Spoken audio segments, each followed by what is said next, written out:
stand in our way, and our golden age has just begun. This is Human Events with Jack Posobiec. Now it's time for everyone to understand what America First truly means. Welcome to the Second American Revolution. All right, Jack Posobiec, here we are back live, Human Events Daily, Washington, D.C. Of course, we're keeping an eye on the White House. We know President Trump's announcement may be imminent, and so we're going to cut in with that as soon as it comes out. We also saw there was that video going around of objects being thrown from the top windows, the top floor of the White House, and I'm not sure exactly what that was. Probably just some routine maintenance, or who knows. Perhaps all I can say is we warned you what happens to black pillars. Folks, did you know that in the last 6 weeks, 86 million AT&T users had their name, address, and social security numbers leaked? Or that the CCP is harvesting massive volumes of Americans' personal data to train DeepSeek and other AI programs? When you're online doing the work like I am, you need digital camouflage. And that's why I've partnered with our newest show sponsor, Patriot Protect. Patriot Protect removes your personal data from the internet. Whether it's Google, Amazon, or Apple, your personal data will be wiped so that the scammers and cyber criminals and swatters, like the ones who tried to come after the Poso family, will not and cannot find your data, and you can take back your security and privacy. Once Patriot Protect scans and scrubs your personal information, they'll continuously monitor your info to make sure every new instance of a possible data breach is eliminated immediately. I'm talking 24/7 protection for the cost of keeping the porch lights on. The only thing worse than getting hacked is knowing you could have stopped it and didn't take action when you could have. So go to patriot-protect.com/POSO and use promo code POSO for 15% off a yearly subscription. That's patriot-protect.com/POSO and use promo code POSO for a 15% off on a yearly subscription. Again, patriot-protect.com/POSO. This stuff is really good. I use their services myself. I have family members that use it. It's really great. I really, really recommend you try this out, Patriot Protect. So check them out, Patriot Protect. You're really going to like this.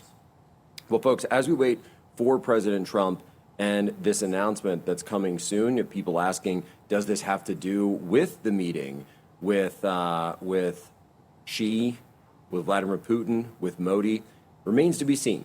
But what we're seeing now when we look at these world leaders get together, we're seeing the combination of the world's land powers versus the world's sea powers. What do I mean by this? Well, if you look at the Anglo-American Empire, so go back in time. The British Empire was a sea-based empire. The United States has been predominantly, when it comes to power projection over the world stage, a sea-based empire. And by that, I mean it's the United States that maintains freedom of navigation. It's the United States that maintains the laws of the sea, that maintains the free trade lines. People say, oh, we have free trade. Well, what's backing all that up? It's the United States Navy. The ability of the United States Navy to reach out and touch someone anywhere around the world. So that's always been where America's power has come from, this commerce. But the land powers of the world are these other nations, the great land powers on the landmass of Eurasia, the world island, as Mackinder wrote. That is China, India, and Russia. And so how do you respond to sea power? Big land power. And in a pejorative sense, not non-pejorative sense. So when you're looking at all of this come together, BRICS and the SCO are meeting and putting together these structures to bring together their nations to push for a different system outside of the rules-based order, outside of sanctions, outside even of tariffs. So the threat of sanctions and tariffs doesn't come as strong because what are they going to do? Right? That's why the administration has been talking about secondary tariffs or even tertiary tariffs, because they're seeing that these mechanisms are already taking place as we speak. They're already in use as we speak. So Russian oil is being sold to India. India is then reselling that oil to Europe and other places. You've also got situations where different oil is going to Singapore. It's being reshipped. Those ships are putting it out under a different flag, but the ultimate source is still Russia. Now, What does the rise of China need? Well, just like Japan, the Japanese Empire, which surrendered 80 years ago today on the USS Missouri in Tokyo Bay, they need oil.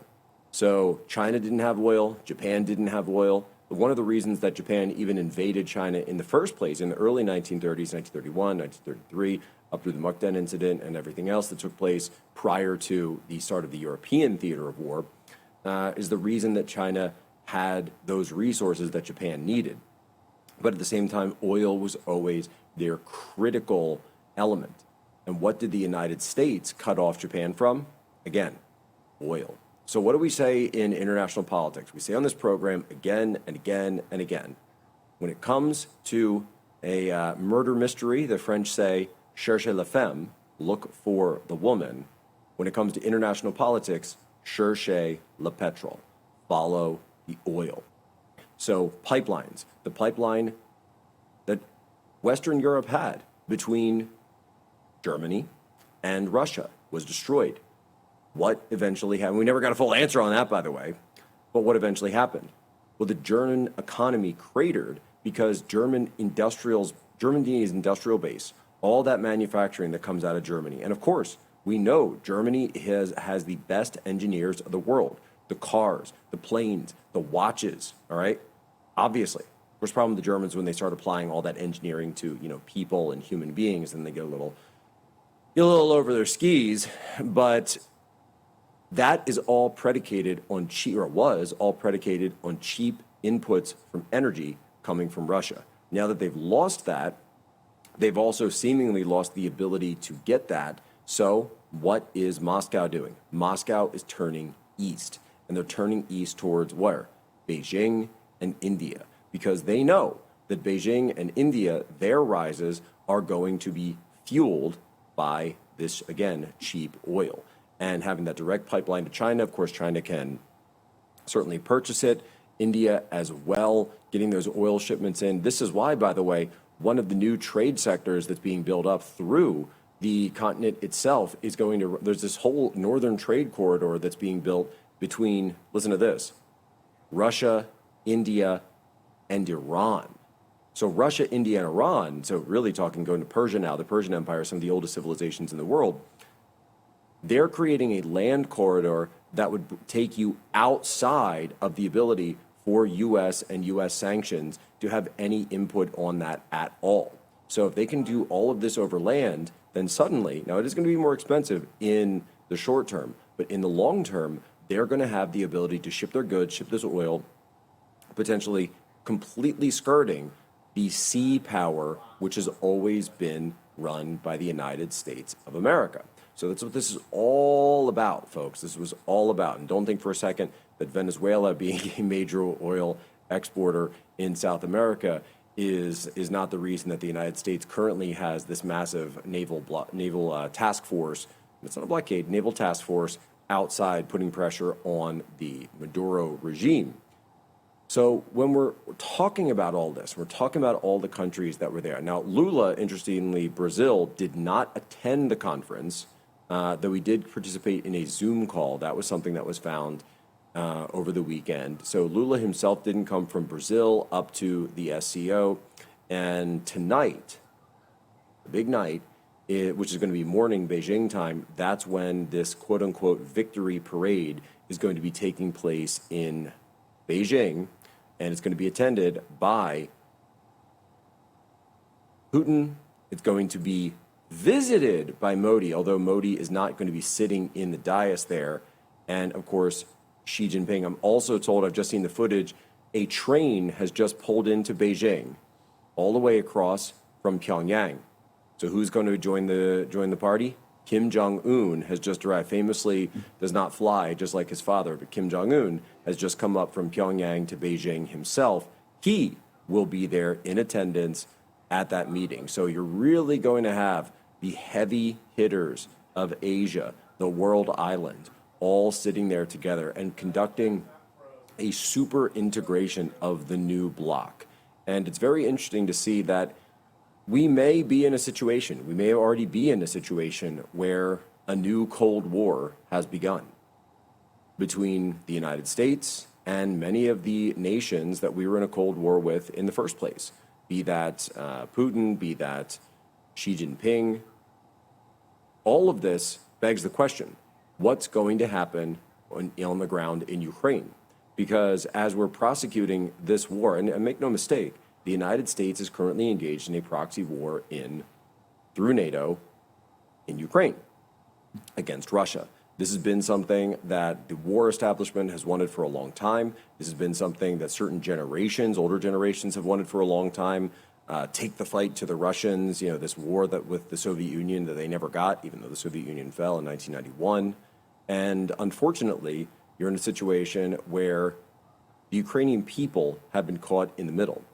Now, bilateral meeting, President Trump says that's out. So this meeting that was talked about at one point between Zelensky and Putin, that's out.